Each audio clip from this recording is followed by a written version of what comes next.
اپنے کمانڈرز کو اور ساتھ ہی ساتھ اپنی ملٹری ویپنز کو اسرائیل کی سرحدوں کے قریب پہنچانا شروع کر دیا. جی ہاں ناظرین, وہاں پر بڑے پیمانے پر نقل و حرکت اس وقت ہو رہی ہے اور کہا جا رہا ہے کہ اسرائیل کو کارنر کرنے کے لیے کوئی اقدامات کیے جائیں گے. ہم نے آپ کو بتایا تھا کہ مصر کے ساتھ ترکیہ کی اس وقت جو بحری مشقیں ہیں ان کا آغاز ہو چکا ہے. مصر کی جانب سے وہ جو قراردادوں اور وہ جو ان پر پریشرائز کرنے کے لیے جو ایک پیکٹ ایگریمنٹ سائن کیا گیا تھا, اس کے تحت جتنی فوجیں انہوں نے اسرائیل کی سرحدوں کے قریب تعینات کرنی تھی, 4 گنا زیادہ فوجیں اسرائیلی سرحدوں پر ان کی جانب سے تعینات کی گئی. اب ترکیہ کی فوجی اور ترکیہ کے ویپنز بھی اسرائیلی سرحدوں کے قریب پہنچ چکے ہیں. تو ناظرین کچھ بڑا ہونے والا ہے اور ساتھ ہی ساتھ پاکستانی طیارے بھی سعودی عرب پہنچ چکے ہیں. تو ناظرین یہ وہ صورتحال ہے جو کہ اس وقت مشرق وسطیٰ میں تازہ ترین ہمیں دکھائی دے رہی ہے. ساتھ ہی ساتھ ناظرین اگر جنوبی کوریا کی بات کی جائے, نیتن یاہو کو صرف اس کے گھر میں رسوائی کا سامنا نہیں کرنا پڑا, بلکہ جنوبی کوریا کے اندر جتنے جوتے نیتن یاہو کو پڑے ہیں, جتنی مار نیتن یاہو کو پڑی ہے, شاید تاریخ میں اتنی مار کبھی نہیں پڑی ہوگی. ناظرین جنوبی کوریا کی عوام نے ایک بڑے پیمانے پر مظاہرہ کیا, احتجاج کیا اور نیتن یاہو کی پالیسیز کے خلاف اور ساتھ ہی ساتھ ناظرین اسرائیل کے جنگی جرائم کے خلاف جو ہے انہوں نے اپنی آواز بلند کی. فلسطینیوں کے حق میں انہوں نے یہ احتجاج کیا اور ساتھ ہی ساتھ نیتن یاہو کے بورڈز جو انہوں نے اور وہ جو پلے کارڈز جس پر نیتن یاہو کی تصاویریں جو ہیں وہ شائع کی گئی تھی, ان کو پورے چوک میں کھڑے ہو کر جنوبی کوریا کی عوام کی جانب سے جوتے مارے گئے.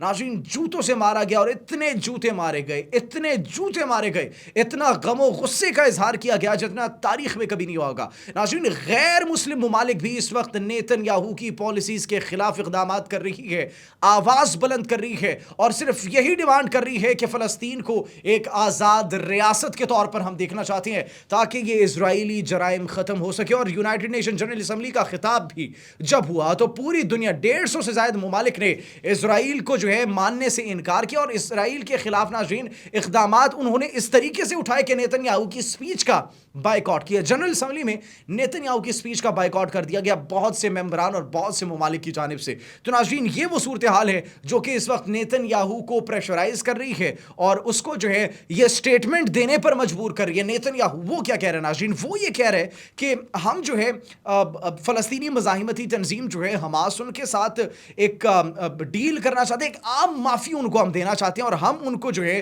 وہ محفوظ راستہ دے رہے ہیں. لیکن ناظرین آپ کے یہاں پر سوال یہ پیدا ہوتا ہے, کیا واقعی میں یہ انہیں محفوظ راستہ دے رہے ہیں؟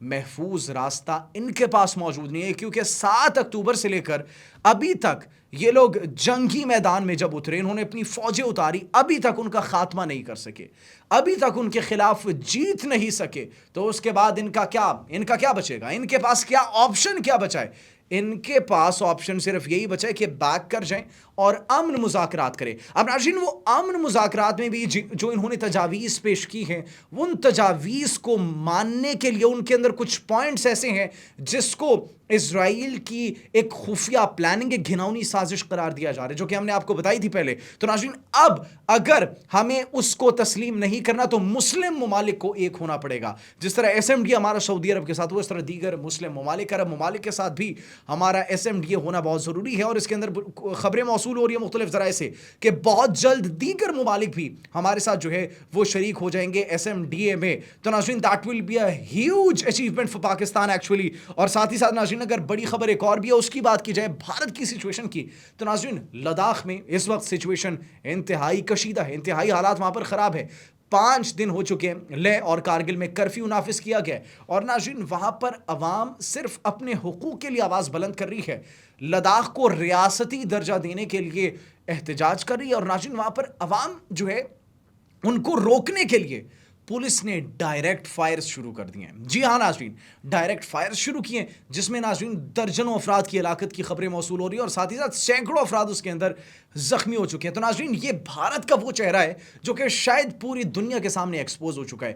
وہ بھارت جو کہ جین زی کے احتجاج کو بڑھاوا دے رہا تھا, سپورٹ کر رہا تھا نیپال میں, بنگلہ دیش میں, سری لنکا میں, اب جب ان پر خود آئی ہے تو ان کے خلاف اس طریقے کے اقدامات, ڈائریکٹلی ان پر گولیاں چلانا, یہ کہاں کا قانون ہے, یہ کہاں کا انصاف ہے؟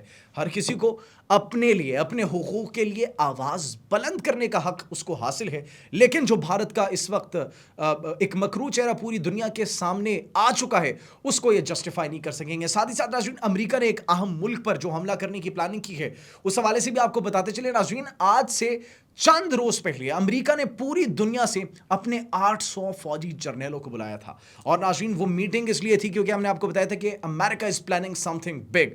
وہی ہوا، وینزویلا پر حملہ کرنے کی پوری تیاری ہو چکی ہے، اور ڈونلڈ ٹرمپ کی جانب سے جو اسٹیٹمنٹ دی گئی تھی کہ یہ وہ ملک ہے، یہ وہ جگہ ہے جہاں سے ڈرگز اور نشہ آور ادویات اور مختلف قسم کے نشے جو ہے وہ لائے جاتے ہیں غیر قانونی طور پر، اور یہ ہماری نوجوان نسل کا اور ساتھ ہی ساتھ ہماری عوام کا کافی حد تک جو ہے ان کو نقصان پہنچا رہی ہے۔ اسی لیے انہوں نے اب صرف اعلان جنگ نہیں کیا بلکہ تیاری پوری کر لی ہے، تو عین ممکن ہے کہ آئندہ آنے والے 24 سے 48 گھنٹوں میں باقاعدہ طور پر اس کا اعلان بھی کر دیا جائے۔ ناظرین، آپ اس بارے میں کیا سوچتے ہیں؟